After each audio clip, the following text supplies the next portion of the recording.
welcome to the Migration Summit 2023, organized by the MIT Refugee Action Hub React, Manal Foundation. A month-long global convening designed to build bridges between diverse communities of displaced learners, universities, companies, social enterprises, policymakers, employers, and governments around the key challenges and opportunities for refugee and migrant communities. This year, we're exploring the theme of co-creating pathways for learning, livelihood, and dignity through virtual events hosted by participating partners around the world. Today, I'm pleased to introduce my colleague Manal Stulgaitis from UNHCR to lead this session on presentation and interrogation of our proposed peer-to-peer Refugee Solutions Advisor Network. Over to you, Manal. Thanks so much. Thanks everybody for joining us today. I see some familiar faces and lots of new faces, so this is exciting. It's really my pleasure to be here with several of the leaders of the Tertiary Refugee Student Network who really deliver the content of this session and are the owners of the Peer-to-Peer Solutions Advisor Network, which I can happily say is no longer something that we are proposing because it has been taken up and it has been developed, and we believe that we've probably got some multi-year funding for it and a lot of buy-in and excitement. So I think we're in a good place today to be able to say, not only are we presenting it, but we look forward to interrogating it in terms of really taking steps forward towards proper implementation in several pilot countries this year and then hopefully beyond. So let's see, as was said, my name is Manal Stulgaitis. I work for the UN Refugee Agency in the education section at headquarters, and we lead on refugee higher education globally. In this panel, the Tertiary Refugee Student Network leadership is going to present the concept of the Peer-to-Peer Solutions Advisor Network, where it came from, what is the genesis of it, why it's needed, and then also some of the related activities that are already being proposed or delivered at country level. So I think at the beginning, I'm going to ask each of my co-panelists to introduce themselves really quickly. So let's do a quick round, my friends, and then I will do a little bit of a brief around UNHCR's higher education strategy before passing over to Sadiki, Adriana, and Adhieu to talk about their leadership roles and the kind of work that they're doing in the places where they're located. So can I pass first? I see, Adriana, you're first to my right. So can I ask you to go ahead and introduce yourself and then pass on to Adhieu or Sadiki? Yeah, sure. Thank you, Manal. My name is Adriana Figueredo. I'm part of the TRSN network as a regional leader for Latin America. I'm originally from Venezuela, but I'm currently living in Mexico since 2017, and I'm so excited to be here and to be part of the Peer-to-Peer Solutions. And yeah, so excited to meet you all today. I will hand it over to Adhieu. Thanks so very much, Adriana. Hey, everyone. My name is Adhieu Achuil. I'm originally from South Sudan, but I live in Kenya, Nairobi or Dadaab. I'm the East Africa Regional Leader for Tertiary Refugee Student Network, and I'm very, very excited to be having this wonderful conversation with you. Yeah, and I'm expecting a lot of questions from all of you. Thank you.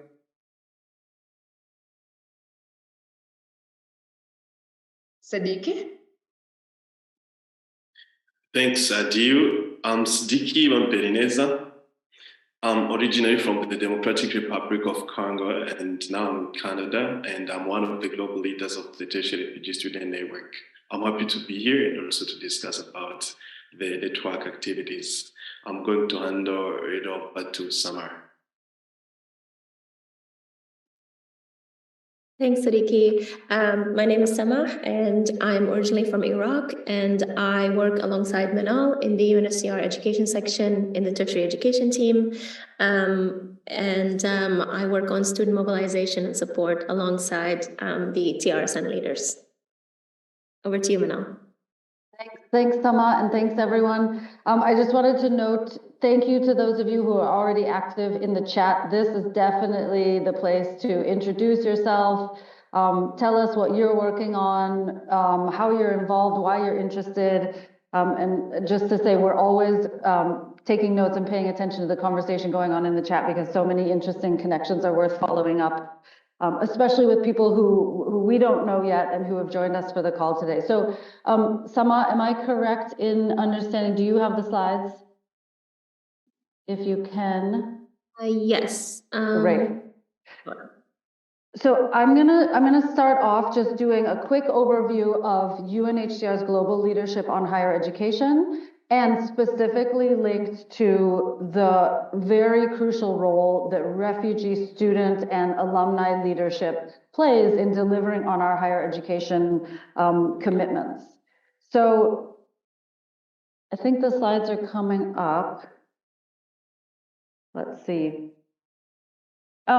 In any case, I can start out by saying that the TRSN, well, I know Sadiki, you'll talk about the TRSN development later on in the program, but the Tertiary Refugee Student Network is a very, very important partnership for UNHCR in that, I mean, not only are we learning about how we can deliver better on our obligations and commitments around higher education, but also on how the organization of refugee students is delivering on some of those needs and addressing the needs in the most appropriate and most efficient ways possible. And I'm not going to call anybody out, but I do see several colleagues on the call today who are also involved in delivering really vital connecting services or access services related to refugee higher education. So to say, you know, in the whole ecosystem of refugee higher education, we're so committed to being involved and working with everyone, but we really do relatively little. We deliver our scholarship program and we support refugee youth leadership, but in terms of actually delivering on access, it's the partners that we have and the partnerships that we count on to do most of that delivery. Great. I'm going to start then talking about what we call the 15 by 30 roadmap. Sama, can you go forward?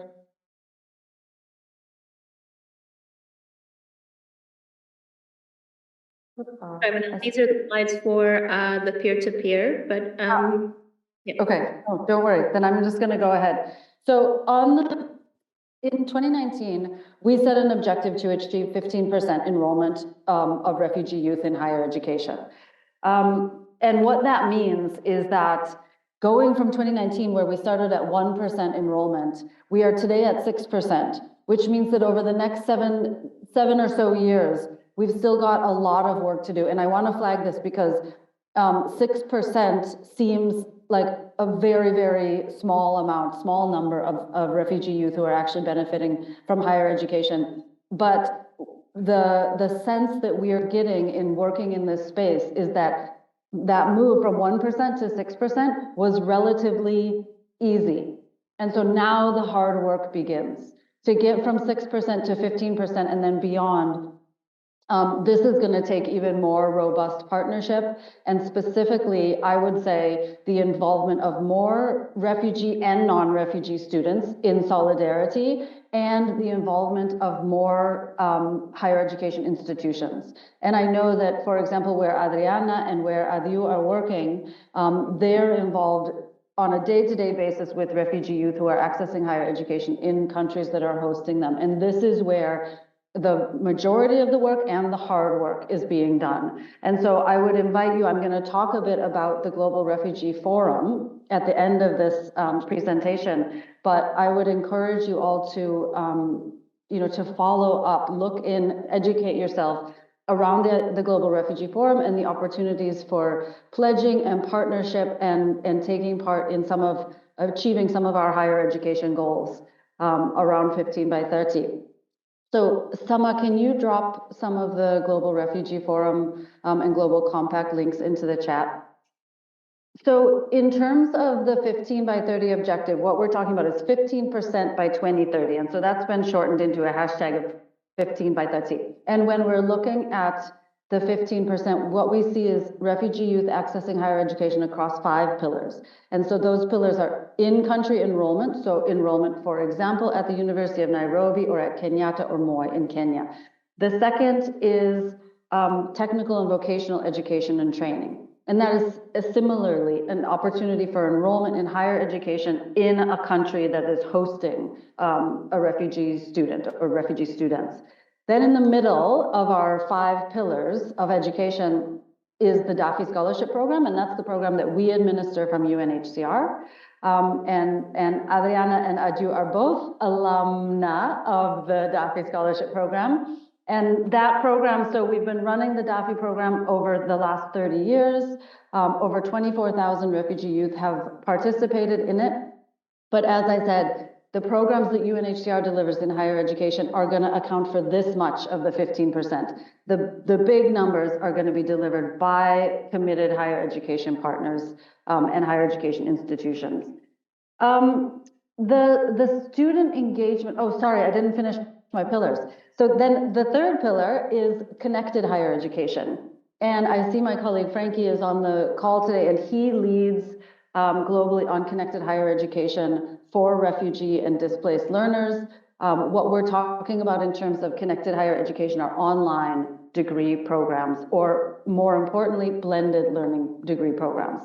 So these are solutions, hopefully, for young people who can't or don't want to otherwise access brick and mortar, so physical universities, or they're accessing some sort of combination of online and in-person learning.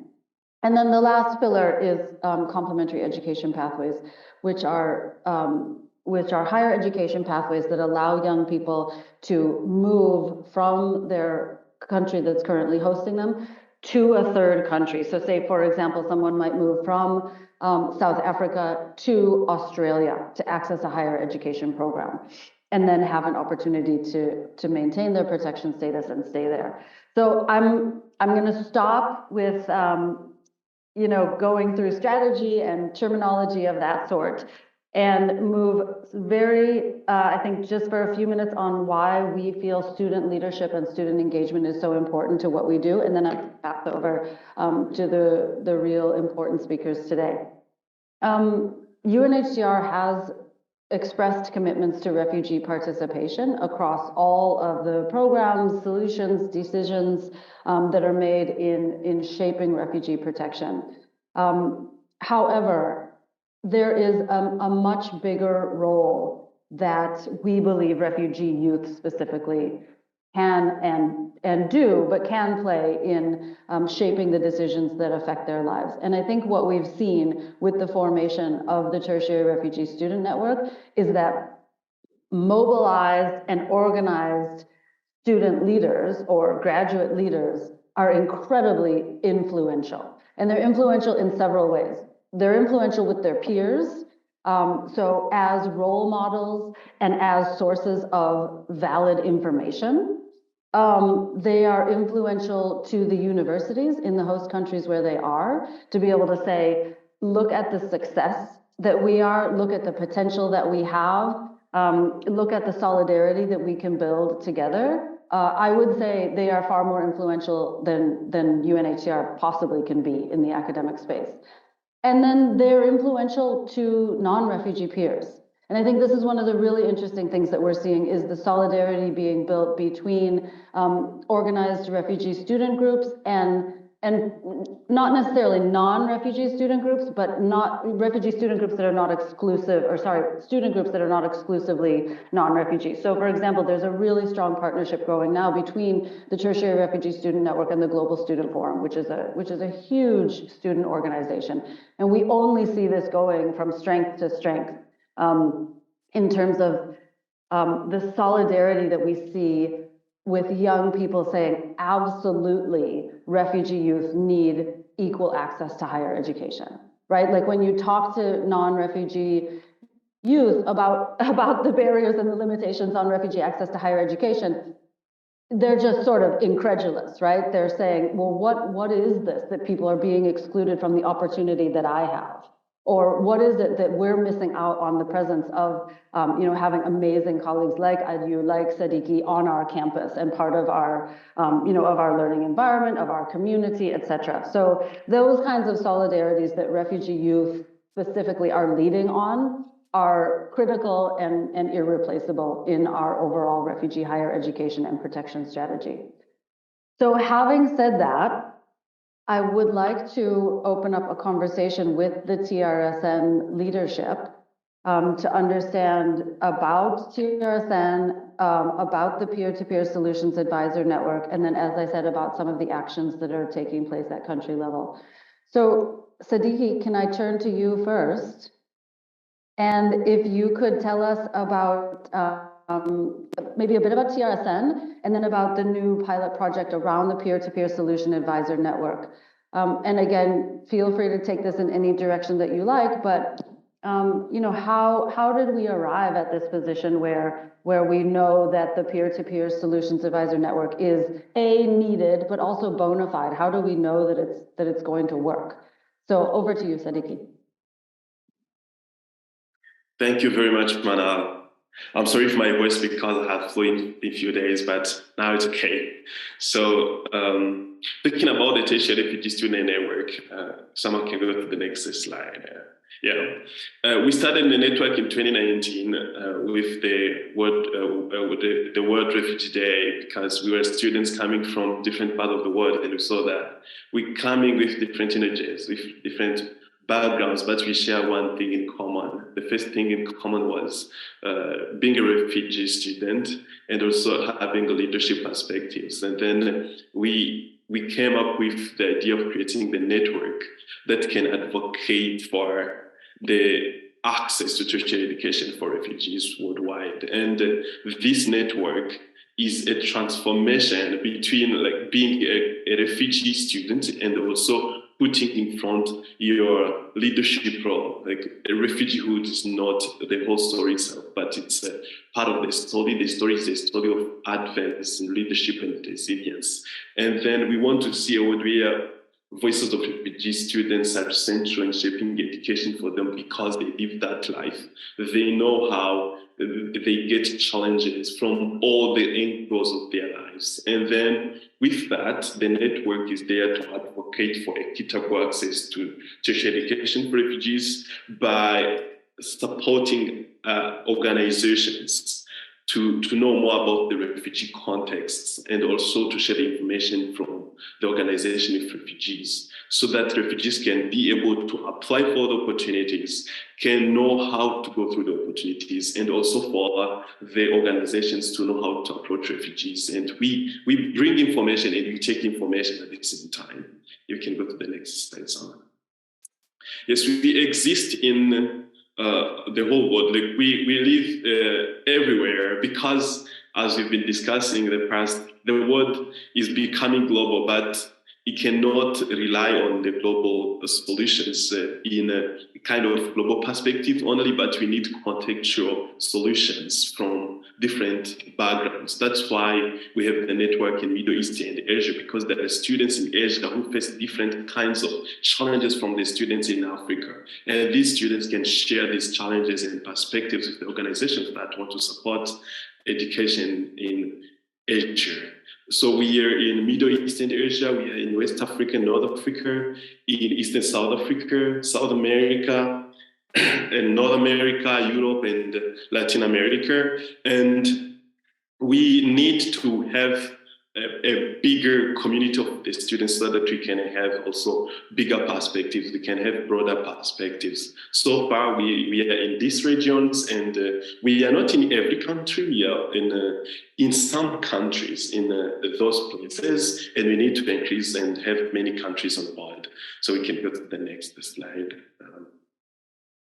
So the network is structured in a way that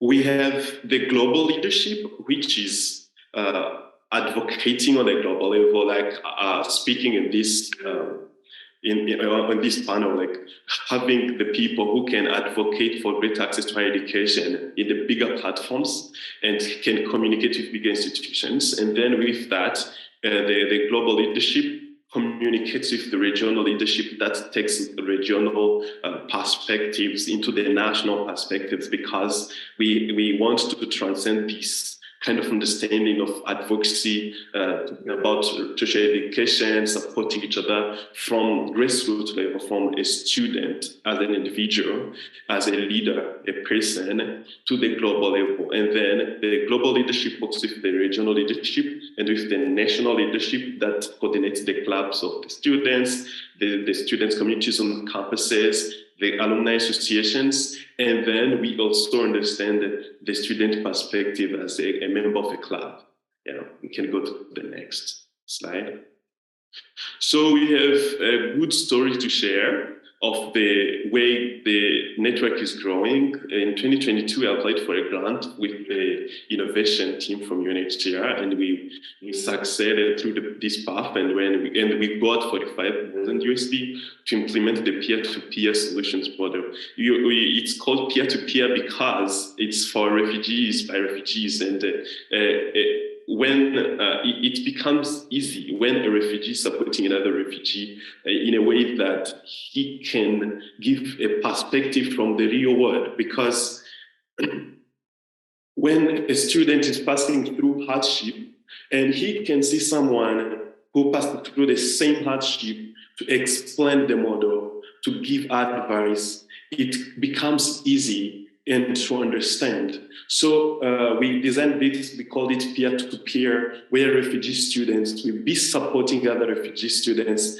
refugee graduates supporting their fellow refugees left behind. So we decided to do this project in Uganda with the organization Cohere that works with the refugee-led organizations to help with the implementation of and the communication with the local organizations in a way that our advisors can reach the local students. We can go to the next slide and we look at the perspective and how it works. So looking at the context of the peer-to-peer, we don't want to see refugee students themselves waiting for information or waiting for the guidance, but we need them to give guidance. As Manal was saying, we have 6% today. This 6% is a big contributor to the journey toward the 15 by 3. And then having students developing leadership and advocacy skills, it will give us the opportunity to meet a bigger refugee student community and also bigger networks and big organizations that can provide the opportunities. And then in the peer-to-peer, we will have students developing leadership and advocacy skills and also advocating for themselves. And then after, we will have the implementation manager who will be looking at the project itself. And then we have the advisors, the solution advisors, who will be providing this leadership and advocacy skills to the students in their local perspectives. And then after, these advisors will also share the higher education opportunities with the students. They help them to learn about the opportunities, how to go through the admission requirements and how to get the admission, and then provide to them the understanding of how the scholarship works, because many students have many barriers in understanding how can I get a scholarship? And then if I get the scholarship, how can I get there? And then how can I study? How can I be a successful student? And then after this, the advisors will also look at the diversity, equity, and inclusion, to look at how women are getting information, how are we having kind of equal access to higher education opportunities for those who cannot even apply for the opportunities. And then after, you see, if a student got information, also after getting information, the student got the access to tertiary education, we will also look at how can this student be able to get the internships, get the work study, get the opportunities that can expose that student to the labor market. And then through all this journey, it will be the work of a refugee graduate, a refugee successful student, supporting another refugee student, making this sound easy and also doable, because it will be an experience from the lived experience, and it will be easy to go through. So we can go to the next slide, Samar, and we have the plan to recruit the social advisors, because this is a pilot program, and these advisors will get the training on how to do the outreach, and then after getting the training, they will do the work in Uganda, and then after we will have the project is starting in this May. Actually, we will just start the summer with energy to go through the project. And then within this time, we are looking at the resource mobilization, looking at how we can get more information on the needs of the students, and how we can provide concrete and contextual resources. And I'm going to hand this to Samar to provide a perspective on the resource mobilization. Welcome, Samar. Thank you, Sadiki. For the sake of time, I'll do this very quickly because I want to hear from the other leaders as well. So let me just check if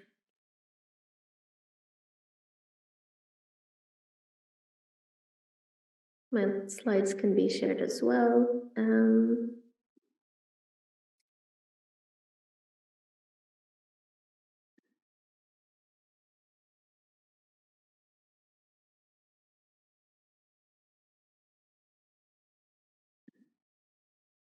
Sorry, 1 second. There we go.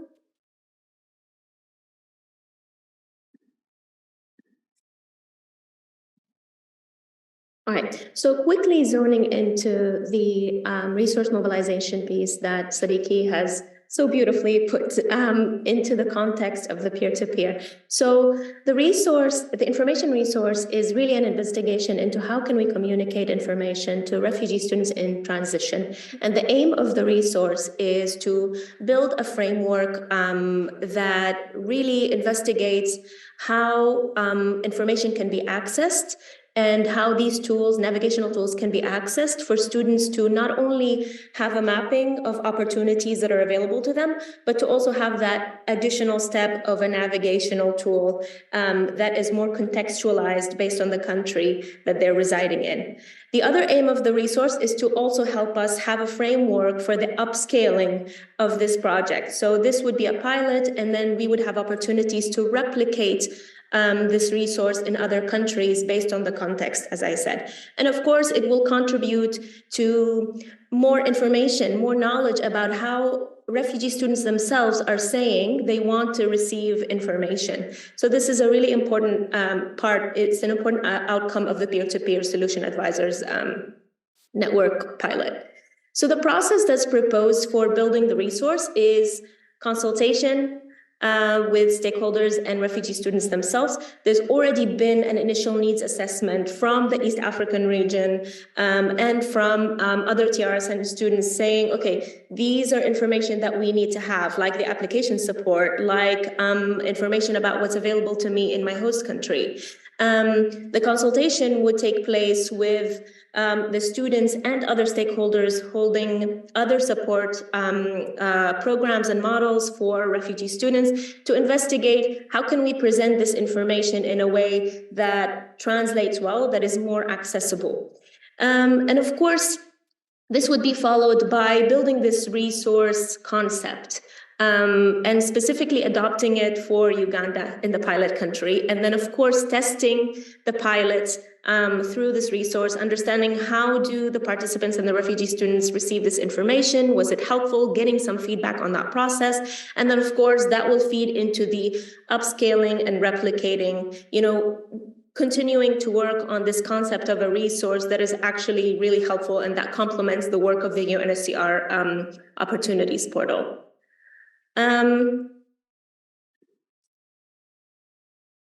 So just a quick look at this question of what does research say about the role of information in facilitating refugee access to higher education? I don't want to make this conversation too academic, but a quick acknowledgement is that I'm not only a UNHCR refugee practitioner, but I'm also a refugee background research student. So a lot of my lived experience comes into this, and a lot of the research that I'm leading is, investigating how can other students like me, like Sadiki, like Adhieu, and others who are experiencing this journey of information into higher education, how can we have that experience in a much more accessible way? And so if you look at the research and the studies that have asked these questions, a quick review of what you can find in the past decade is that there's only a handful of studies that are asking this question. How do refugee students experience information about higher education, and how does that information get communicated in their transition and in their adversity? And then, of course, what we find is that there are so many definitions that are related to information practices and methodologies that we can learn from and implement in mobilizing this resource and in conducting some of these consultations with the students and with the stakeholders. And there's, of course, one other finding that comes out in the last decade. There's only a limited focus on some cohorts of students and some locations, and most of them are in the global north. So there needs to be more that looks into other locations and other cohorts. Some of the information concepts are here that we can borrow in sort of investigating the information experience through building this resource. For example, information resilience, which is to how to build this adaptability, how to rebuild your information world and your information landscape when you have gone through transition and adversity. So this is an information and library science concept, but that can be brought into this investigation to help us understand that information journey. A methodology that would be really helpful is an arts-based participatory method called information world mapping, which helps us investigate how students in transition who come from a refugee background or who are in the refugee journey behave when they are seeking information. So this whole process will help us answer some of these questions and add to our knowledge. One of the questions is, how does information get communicated to students when they are seeking higher education? The other one is, what information is relevant based on the student experience and based on what the students are telling us? So not only what scholarships are available for me, but do I need navigational support in this process, and what kind of navigational support? And of course, the final question is, what other models of support can we learn from around the world, and how can we collaborate with all these other stakeholders to build this global peer-to-peer solution advisors network? So that's my part, and I'll hand over back to you, Sadiki, to speak about the outcomes.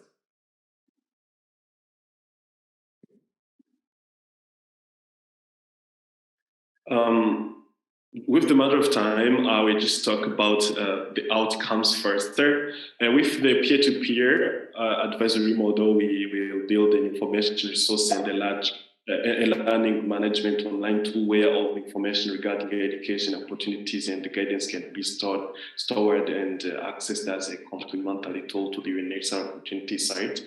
This tool will be used and utilized by other solution advisors in different parts of the world. And also we establish a contextualized structure for a successful peer-to-peer solution advisor model that can be duplicated in other countries and scaled up. And we ensure that the secondary and tertiary students in the pilot countries can access opportunities of higher education, employment, readiness skills, leadership, and advocacy skills with the guidance in the navigation and support required. And also we train the GSL members to become peer-to-peer advisors and empower young students to share their expertise in their local communities. And we will also have to activate local networks of peer-to-peer paid advisors that can work collaboratively with the local educational stakeholders to collect and centralize all relevant information related to the host countries. And we will be happy to hear more about what the organizations are thinking about this, and also to share the resources and also the model with other organizations that we need to learn from PRSN. So thank you. I can hand over to Manal to progress with the discussion. Thanks, Sadiki, marvelous.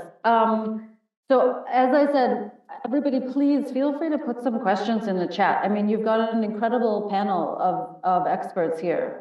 So if you've got questions or ideas, please be active in the chat, and we might have time to open the floor. But for now, I want to hand over to Adriana, and we can just have a conversation from here. But Adriana, I think if you could talk a bit about regional and global advocacy and your role and just your reflections about how you've been involved and really the leadership role that you play in TRSN. So over to you, Adri. Of course, and thank you so much, Manal. And thanks, Sadiki, for that great presentation on our peer-to-peer and also for the work that we are doing as TRSN in the whole global area. As TRSN, as mentioned before, we have purposes. We have a lot of purposes. One of them is increase the refugee self-reliance through connecting refugee learners and alumni at local, national, and global level, provide guidance to institutions and students to promote quality education and academic experience, raise awareness for access to opportunities such as internships, scholarship, as Manal mentioned before. I'm a DAFI student, as Adhieu also is, and most importantly, build a global connected platform that provides resources and mentorship from all of us working for refugees, with and for refugees. And one of the most, I believe it, I don't want to say it, but I will say it. One of the most important, or the one that I have been focused on, is advocating. We advocate for greater access to higher education to achieve 15 by 30. And this is the one I have been working with for the last 2 years now. Yeah, 2 years. And I embrace this advocacy thing as a huge responsibility, because I know that when I'm speaking and when I'm talking about refugees, when I'm trying to find more opportunities, when I'm talking with my TRSN peers, I'm not talking about Adriana, and I'm not talking about only my story, and I'm not giving my opinion. I believe that I have the huge responsibility to raise the voice for all the refugee students that are not able to raise their voices. And we have been advocating around the world, but today I would like to talk about my own experience, because thanks God, I'm not the only one advocating, because there's a full team who is advocating from a lot of places right now. I believe we have a TRSN leader right now in ECOSOC Summit in New York. But I have been advocating, and I will talk about my experience. I was able to be part of Rewired Summit, the Transforming Education Summit, the youth one in Paris, the pre-summit, and the actual summit in New York. I was able to also be part of the High Commissioner Dialogue in Geneva, which was a great opportunity for us to expose our challenges as refugees. The Innovation Lab, where we presented, that was one of my favorites, because we presented our peer-to-peer solutions as an official thing. Finally, I was able to be part of it, and I was also able to be part of the Education Cannot Wait Summit back in February, which was a great opportunity for us to learn and understand more about how we can, as refugee community, to be part of the opportunities that are opening up in the world right now. And I'm really proud. I have to admit that I'm really proud, because I know and I'm aware of that refugees' voices have been heard and taken into consideration, because in all of these summits we are having participation. We were able to be part of the to the youth final resolution for education. I almost cried when we got the word refugee included in that resolution. And I know that in these conferences we are being heard, because our voices are being lead to the people who is actually making actions right now, like stakeholders, ministers, organizations, and we have been in contact with them. We have been working closely with them to gain the opportunity for more refugees to be part of higher education. I mean, it's not an easy job. It's not like I will talk to an organization and they will guarantee us like the opportunity for all refugees in the world to get access to education. But we are raising our voices and we are creating awareness. And I've also learned that our voices are important. I mean, as refugees, we don't have too many tools and we face barriers every single day. But I learned that my voice is important because it's the only tool that I have to show the world and to tell the world what I've lived and what other people are living right now. And I'm so proud that our voices are reaching more and new places that were not reachable in the past. I mean, the fact that we are now in these high level conferences, the fact that we are taken in consideration in this high level event, just show that they want us to be advisors. I mean, we as refugees, we are not only voices, we are also advisors because we are facing the barriers every single day. And we are not only talking about it, we are providing solutions. As Sadiki mentioned before, as the peer-to-peer is an example of it, we are providing solutions because we want to work with the community. TRSN is constantly trying to work with the community, trying to involve more students in it.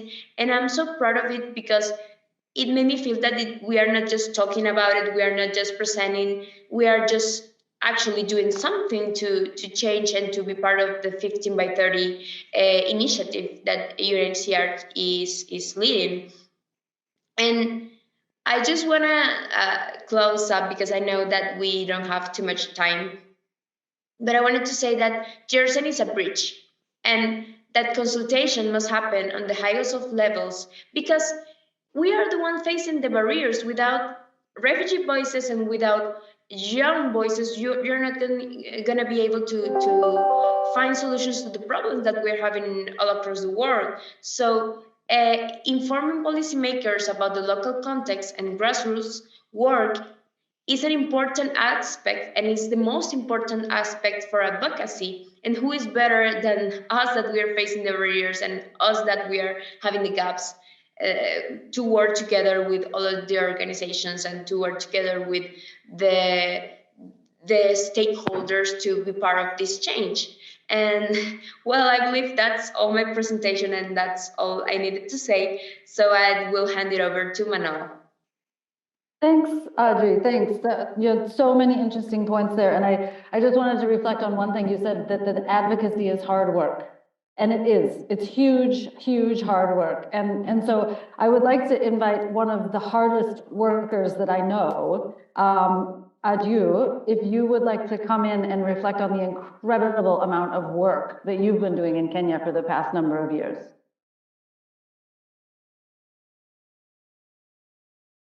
Thank you so very much, Manal, and everyone, Sadiki and Adriana, for the wonderful and amazing presentation that you guys had. So I'll start with, I believe some of my colleagues have talked, and with the TRSN, some of the things that we do, we connect refugees, learners, alumni at local, national, and global level. Advocating for greater access to higher education to achieve the 15% enrollment by 2030. So with that, I will pick from there. So I'm currently the executive director of Monicado. It's a refugee-led organization with a program that focuses on refugee entrepreneurship, education, refugee women, and capacity building. So this is one of the organizations that we partner with in the East Africa region when we are working with the TRSN. So next slide, Sama. Yes. So some of the activities that we do in East Africa is information sharing or information session. So we had one in earlier this year, last year in 2022 in September. So we had 4 weeks online webinar series. It was organized by the TRSN. Sorry. Yeah, it was organized by TRSN East Africa chapter in partnership with Monicado, the organization I've just introduced, and the UNHCR Education section. And then we had to share the information on the available refugee scholarship and other education opportunities. Actually, it was attended by 500 plus refugees with an average attendance of more than 80 students, prospective student and per session. This means that refugees are so much, there's so much into information because there's that lack of information shared in the refugees camp or across the refugees communities. And that's why when they saw the advertisement or the adverts, they were so much into, oh, we want to join this so that we get to learn about this education opportunity that there are scholarship opportunities. Yeah. So the speakers were drawn from institutions working on refugees education and current and former refugee scholars. So for instance, we have DAFI scholars that or DAFI alumni who have actually moved to other organizations and they're working with a learning institution. And we also have some of the organization or the institution that we have collaborated with. Like for instance, in Rwanda, we have the ALU, that is the Africa Leadership University. And in Costa Rica, we have Art University that we have actually we have collaborated with. So these are some of the institutions they offer scholarship to the refugees communities and refugees learners. So one of the key takeaways in that session was the need for disseminating information on education opportunities for refugee students, especially those in high school hoping to join a higher learning institution. Because, for instance, in Kenya, every year we're having hundreds or thousands of students graduating in high school. But what is next after high school? So what we do as the TRSN is to bridge that gap or idleness. People graduating and just being idle. What we try to do is source for scholarship for them, take them through the application process, whereby they can actually get this type of scholarship. And we also do leadership program for them. Yeah, so next slide, please. Yes. So we facilitating of access to tertiary education for refugee students. So 7 in 10 tertiary refugee students face difficulties in accessing higher education. I'm sure everybody can agree with me. See, these are some of the challenges that students are facing, but I've not put it like a lot of them. But lack of information and education opportunities available to them, because we have so many information about education, but they're not in a position to find this information so that they can be able to apply for such scholarship. So with the TRSN, this is what we do. Lack of access to right technology equipment like laptop, tablets, to submit application. We all know that internet is an issue in most of the refugees camps. Lack of the right refugee documentation, e.g. alien card or refugee ID card, CTD, manifest. CTD is the conventional traveling document. It acts as a passport for the refugee. So TRSN East Africa chapter continues to facilitate to educational documentation such as CTD, a recommendation letter for refugees students within East Africa. So what we mean by facilitate the CTD is when one of our refugee student gets a scholarship outside of Africa or outside Kenya, where I'm living, or outside Uganda, or outside Rwanda, what we do is we send email, we communicate, we act as a mediator between the institution and the organization or the government that issued conventional traveling document. We have also assisted a good number of refugee students to apply for MasterCard and other scholarship through FPL support. Like for instance, there's MasterCard, whereby there's a lot of application. We assist them. We do education fair, whereby we tell them, like, we take them through the application process and all the documents that they need and we also support them on the application. Yeah, the next slide.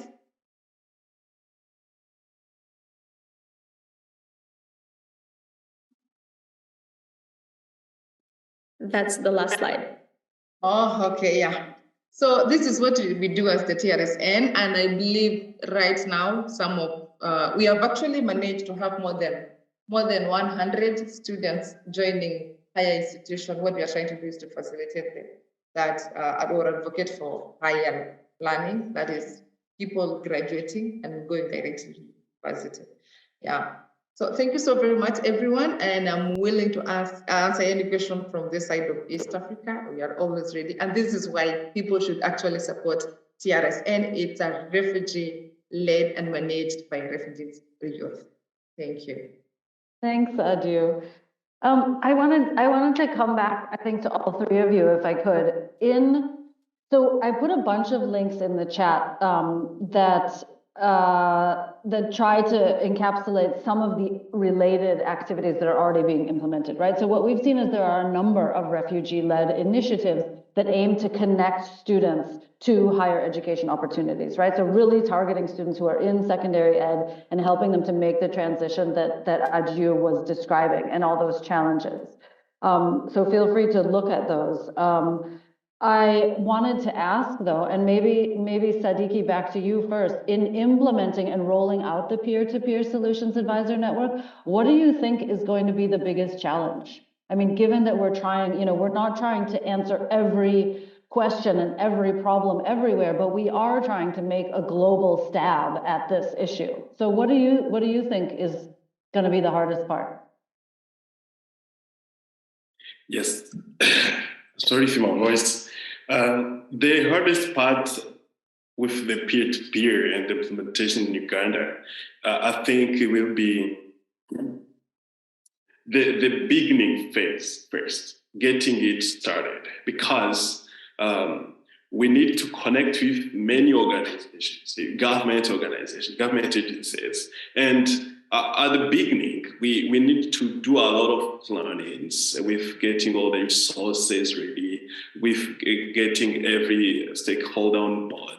This is the most challenging part because there are many factors, especially in getting refugees doing the work for themselves, because there are trust issues with the people believing that refugees can do this for themselves. And we want to get rid of this status quo, of course, because the refugees are going to school, the refugees are bringing solutions that are facing the problems that they have. So with changing first of all, shifting paradigm of the people's understanding of the ability of refugees, and also getting people ready to accept that refugees can do this, and also having all of them ready together. And also another thing that I cannot really forget is about getting all the resources that are needed for the success of the project, because it will be in refugee perspective, and it will be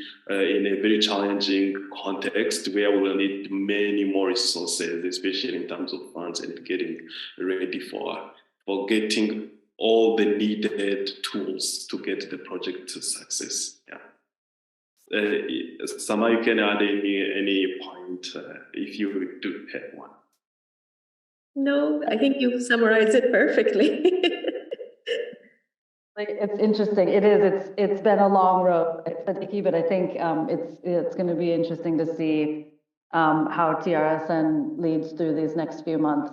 And Adriana, if I can come back to you, I just wanted to link the point that Sadiki made about the trust issue, right? So trusting that refugees can deliver these kinds of services, which we all know to be implicitly true, but as Sadiki has said, that's not necessarily the case for everyone. And I wanted to reflect on what you said about, I think Lana also put it in the chat, that that you are advisors and you are experts in these roles, and we've seen the photographs of these incredible international events that you've been in.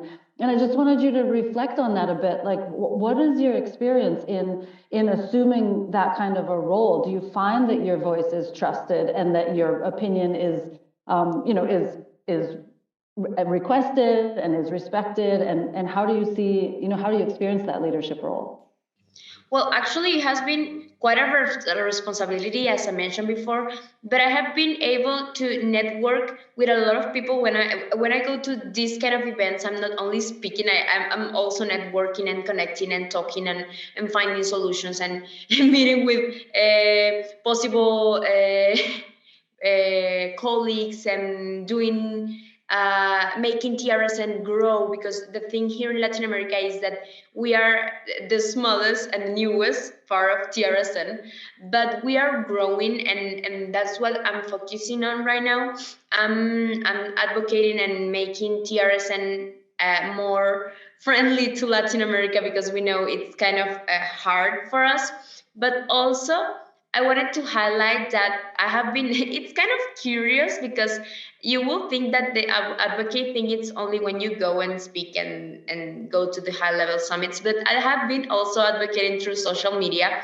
I have been advocating with UNHCR, in the UNHCR account, in my own account, in Twitter, and everywhere. And talking about the trust, it has been really crazy. And I have been talking with the UNHCR team here in Mexico, and I send you a few messages as well. I have been in contact with you because since I started advocating through my social media, I have been receiving a lot of messages from refugee students all around the globe, people who were actually able to enter to TRSN through social media, because they want to be part of it. And it's kind of crazy how can I have been, I mean, I post a story talking about refugees, talking about the peer-to-peer, talking about TRSN, and then I receive a lot of messages from refugees saying, hey, I'm in this part of the world and I'm living this situation, and I'm amazed, because they are trusting their stories for us to share them, to be part of them, to also connect them with the right people in the right countries. I have been working really hard to do that, because I feel that if I'm advocating and if I'm raising my voice, and if I'm receiving these stories and this confidence, and yeah, that the value of having these people to contact us, I feel that I have the responsibility to guide those stories, guide those cases through the right organizations that are working to improve or to help these people, these stories, to make the story to continue, you know. And yeah, I have been feeling that not only in the conference, but also when I started advocating in social media. Amazing. Yeah, it's great insight, Adriana, given that you've had so much experience in all these different forums. Can I, Adhieu, can I come to you? There's a question in the chat about how can refugees get more involved, or students, but there's a specific reference to women and the role of NGOs. And since you lead an NGO that works on empowerment of women and young women and youth, I just wonder if you could give us a strong message and action about how people can get involved. Okay, thank you so very much, Manal. The question looked amazing. First of all, I'll start with I believe our community is our responsibility. So if you want to be involved, start with the community where you are. Try to come up with a solution for any question, any problem, or any challenges that you guys are facing, and try to advocate in your own community. When you do that, when you hire out all of the voices and all the challenges that you are facing or your community is facing, that is when you start getting to be involved in these activities, or also in other activities. With the TRSN, it has regions. There is East Africa, there is all the regions that you are interested in. So if, for instance, if you're in East Africa, that is my work to make sure that whatever you are doing, or if you need a coaching on how to start or how to begin with, this is where I come in. But what I always tell people is that being a refugee is a transitional identity. But again, our community is our responsibility. So start being involved in your community wherever you are. Yeah, thank you. Great, thanks, Adhieu. I'm just looking through the chat, and there are a number of questions in here, and I also wanted to point out that there are two initiatives that I linked to. One is the Duolingo College Admissions Advisor project, and then the other is Elimisha Kakuma, which I know Adhieu is also familiar with. But these are things that are worth looking into in terms of answering some of these questions about what kind of resources are used to create these linkages, how communication with refugee youth in a peer-to-peer model looks. And then I know, Sama, maybe you can answer, there's a question about TRSN in Canada and the US. But actually, let me pass that over to Sadiki. Sadiki, do you want to talk about the role or the situation of TRSN in Canada and the US and where you intend to take that? I didn't get the first part of the question. Sorry, Sadiki, there's a question in the chat about what the status of TRSN in Canada and the US is. And so if you could just highlight your plans, that would be great. Yeah, that's a good question. With the ISO conference we had last month with the students at the International Students of the Coming War organization at the University of Laurier, Wilfrid Laurier, we started a network with the students in Canada and the United States. And we created a group where refugee students, with the students, like students who are settled to the United States and in Canada, are getting connected to put together their ideas. And for those who want to join the network, I can give my email here and then or text tsn.info@gmail.com. It's already shared. And then I can add you to the group and also we can discuss how you can be active. And then I will give Sama the time to talk about how we are being connected with NASH in the United States as another big network that is going to help TRSN to be in the US. Sure, Sadiki.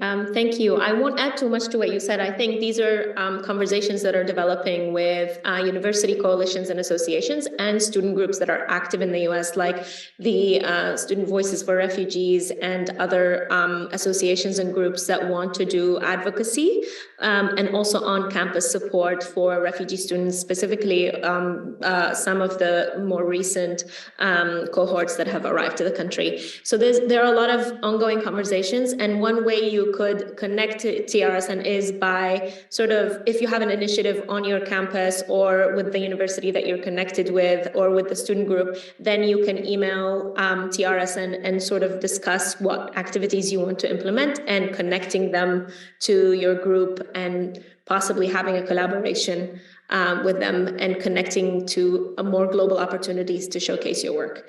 But yeah, I'm not going to add too much there. I think Sadiki has really painted a good picture. Thanks. Great. I feel like we've brought out a lot of initial threads that need to be pulled on and elaborated. But I know that lots of people have to leave to get into the next meeting or the next session. And so I want to put Adriana on the spot and give her the last word. So Adri, you've got this room full of people and you've got this great initiative in the Peer-to-Peer Solutions Advisor Network. And what would you like to say for us to wrap this up? I would like to wrap this up saying thank you. Thank you for believing in us. Thank you for taking the opportunity to listen to our ideas. Thank you for listening to our refugee voices. Thank you for collaborating with us and working with us and being interested in an initiative that is led by refugees, because I know this is kind of new and this is, well, it's not new. It has been happening all around the globe, but we are doing our best for this initiative, this peer-to-peer initiative, to be a global thing, to more people to know about it. And just wanted to say thank you. Thank you for being here. Thank you for believing in us. And thank you for take the refugee voices in consideration in high-level events and in this kind of initiative. Fantastic. Thank you. Thanks to Sadiki and Adhieu and Adriana, not only for being here today, but for your incredible leadership in expanding TRSN and investing your time and your passion and your skill. And thanks to everyone for joining us and to Sama for putting together the session. So enjoy the rest of the Migration Summit and go well. Thanks.